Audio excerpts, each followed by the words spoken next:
Programang ito ay rated SPG. Striktong patnubay at gabay ng magulang ang kailangan. Maaaring may masiselang tema, lengguwahe, karahasan, sexual, horror o droga na hindi angkop sa mga bata.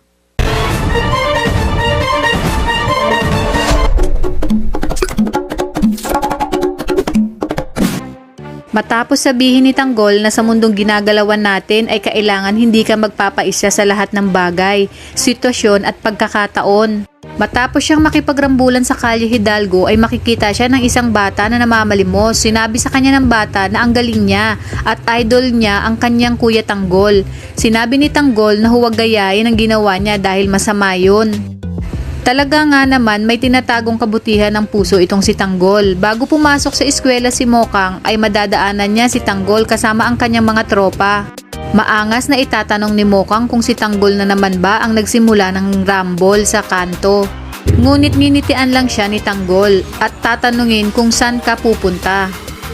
To the moon, matapos ito ay nag-alok si Tanggol na ihatid si Mokang. Yun pala ay may balak na naman itong ating bida na asa rin si Mokang dahil sa siksikan sa jeep ay makikipag-unahan siya hanggang sa wala na ngang maupuan si Mokang.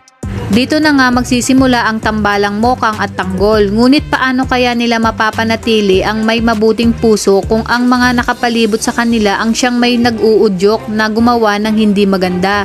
Yan ang mga aabangan natin dito lang sa FPJs, ang Batang Quiapo.